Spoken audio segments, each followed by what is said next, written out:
नारायण साकार हर के संपूर्ण ब्रह्मांड में सदा सदा के लिए जय जयकार हो।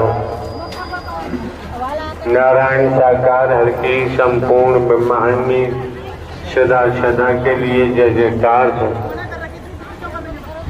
इस समय आप, आपके बंधुजन, आपकी बहन बेटियां, कुल मिलाकर समस्त महापुरुष साधारण स्त्री पुरुष को महापुरुष नहीं कहा जाता है। ये बात मन मस्तिष्क में नोट कर लीजिए। सांसारिक तौर पर दुनियावी तौर पर आप जहां भी प्रवास करते हैं वहां से चलकर सत्य के साथ में पहुंचे हैं। इस मानव मंगल मिलन सद्भावना समागम में आपका आगमन हुआ है। उपस्थित हर महापुरुष का दायित्व बनता है एक एक शब्द को मन लगा के श्रवण करें, एक एक शब्द को ठीक से सुने। सुनने से वंचित नहीं रहना चाहिए। इसके लिए जो नर नारी का चोला मिला है, तन मिला है, ये समझना पड़ेगा कि हे मानव, तू भूलोक में क्यों आया है? तुझे नर नारी का चोला क्यों मिला है? क्यों खान पान भोग भय पशवी चतुर्थ जान, ये सारी क्रियाएं प्रक्रियाएं दुनियावी तौर पर आप देखते रहते हैं। पशुओं को भी देखते हैं, पक्षियों को भी देखते हैं, नर नारी को भी देखते हैं। लेकिन जब बात आती है खान पान भोग भय पशवी चतुर्थ जान, पशु भी खाता है, सोता है, निद्रा लेता है, संतान पैदा करता है। अगर वही गति मति हमारी रही तो ये नर चोला जो नारी तन मिला है, इसका महत्व नहीं रह जाता है। समझो, समझने का प्रयास करो।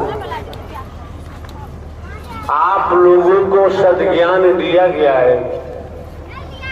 मैं कौन हूं, मैं आया कहां से हूं, मेरा रूप क्या है, मेरा स्वरूप क्या है, इस बात को समझना नितांत आवश्यक है। आप संसार को समझने, दुनिया को जानने, अगर आपने स्वयं को नहीं जाना तो सोच लीजिए आपने कुछ नहीं जाना। इन नारी का चोला मेरा है, ये निर्थक साबित होगा, बेकार साबित होगा। इसी नर नारी के तन के द्वारा परमात्मा को उपलब्ध होते हैं, परमात्मा की प्राप्ति होती है। जो नारायण हरि परमात्मा जिन्होंने ब्रह्मांड की रचना की है, संचालन करते हैं, संहार भी होता है। ऐसे प्रभु परमात्मा को भूलकर हमें दुर्गति के अलावा और कुछ भी प्राप्त होने वाला नहीं है। आज मौका है, समय है, वक्त है। भारतवर्ष में साधु संत महात्मा और कई प्रकार से अनेक गुरु जी होते हैं। गुरुओं के यहाँ उनके शिष्यों की लाइन लगी होती है। आज के दिवस नित्य प्रतिदिन की अपेक्षा गुरुजी माला माल हो जाते हैं। जो शिष्य आता है वो वस्तु पदार्थ सोना चांदी लेकर के ही आता है, धन लेकर के ही आता है। गुरुजी के दर्शन करता है, गुरुजी के चरणों में संपत्ति रखता है, गुरुजी के महल दुमेले भर जाते हैं। लेकिन यह आपको समझना होगा, परखना होगा, ज्ञातव्य रहे कि आप लोग परम सदगुरु परमात्मा होते हैं, कोई तनधारी नहीं होता है। परम सदगुरु पावन पवित्र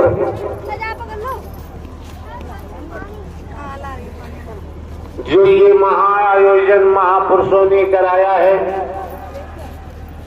अपना तन मन धन लगाया है, निरंतर सेवाओं में तल्लीन है, वचन के अंदर रहकर सेवा कर्म करते हैं, तल्लीन होते हैं। ऐसे महापुरुष माला माल हो जाते हैं, धनवान हो जाते हैं, पदवान हो जाते हैं, उनका जीवन धन्य हो जाता है और चलते रहते हैं तो भव से बेड़ा पार हो जाता है। आप समझ सकते हैं दुनियावी कैलेंडर के मुताबिक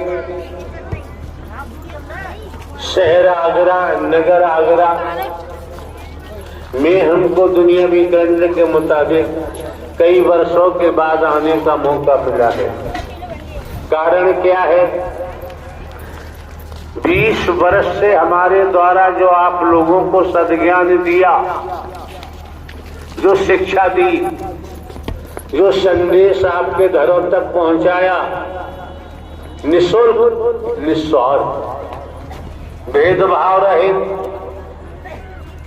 काला गोरा रहित, गरीब अमीर रहित, छोटा बड़ा रहित, कोई भेद ही नहीं रखा यहाँ और भेद है ही नहीं। परमात्मा के द्वारे में, परमात्मा के यहाँ किसी प्रकार का कोई भेद नहीं होता है। ये भेद कहाँ से टपका है, किसने टपकाया है? उस भेद को हटाने के बाद आप अभेद हो सकते हैं। अगर भेद नहीं हटा तो आप अभेद नहीं हो सकते। कि जिनके आप अंश हैं, ईश्वर अंश जीव अविनाशी, परमात्मा के अंश हैं, फिर क्यों भटक रहे हैं? फिर भटकने की आवश्यकता नहीं रह जाती है। हमारे द्वारा केवल 3 बातें दर्शाई गई हैं। पहला, परम सद्गुरु परमात्मा का दर्शन। समझो, समझने का प्रयास करो। परम सद्गुरु परमात्मा नारायण साकार हरि का दर्शन। दूसरे, उनकी वाणी। तीसरे, सेवा के महत्व को समझो। अगर 3 बातें समझ ली तो घर परिवार में रहते हुए, खेती बाड़ी नौकरी व्यापार करते हुए आप अपने जीवन को धन्य बना सकते हैं। आप अपने जीवन को ऊंचाइयों तक ले जा सकते हैं। आपको किसी के सामने हाथ फैलाने की जरूरत नहीं पड़ेगी और आप समझ सकते हैं इस सत्य ज्ञान को खरीदा नहीं जा सकता, इसे बेचा नहीं जा सकता। तनिक जिसे समझ है वो सत्य के साथ को छोड़ नहीं सकता। एक बार को भोजन का परित्याग कर सकता है, लेकिन दर्शन, ब्रह्मवाणी और सेवा के महत्व को नहीं छोड़ सकता। इसी के द्वारा तो उसे सदगति मिलेगी, सदकर्म मिलेगा, सदगति मिलेगी और जीवन धन्य बना सकता है। ध्यान रखिए, हमारे द्वारा अभी प्रवास पर रात्रि को किन्हीं महापुरुषों से चर्चा हो रही थी, तो उनको हमने बताया दुनिया में कैमरे चलाने वालों की कोई कमी नहीं है, कैमरे चलते ही रहते हैं। ज्यादातर परिवारों में कैमरे होते हैं, फोटो लेते हैं, खींचते ही रहते हैं, स्पष्ट दर्शाया। तो ये बाहरी आवरण है। इस बाहरी आवरण फोटो लेकर वैज्ञानिक युग है, विज्ञान का युग है, तो नाना प्रकार से प्रदर्शित करने वालों की कोई कमी नहीं है। बड़े बड़े गजब से दिखाते हैं, दर्शाते हैं, लेकिन रात्रि उनको हमने बताया, किसी डॉक्टर साहब के पास जाओगे, कोई बीमारी है, ऊपर से बीमारी की परख नहीं हो पा रही, अंदर का मामला है, तो डॉक्टर साहब ने कहा फला लैब पर जाओ और एक्सरे कराओ। एक्सरे के बाद ही समझ आएगा क्या बीमारी है अथवा नहीं। तो आप लोगों को समझ लेना चाहिए, जो बाहर का प्रदर्शन करते हैं, बाहर से धन की उगाही करते हैं, भारत के मूल उद्देश्य को नहीं समझ पाते, सनातन धर्म को नहीं समझ पाते, भारतीय संस्कृति को नहीं समझ पाते और एक दूसरे के इशारे पर नाचने लगते हैं। उनका जीवन विफल हो जाएगा, उनका जीवन खारिज हो जाएगा, उनका जीवन संतोषजनक रूप से जीवन को जी भी नहीं पाएंगे। तो जब एक्सरे कराया गया, एक्सरे की प्लेट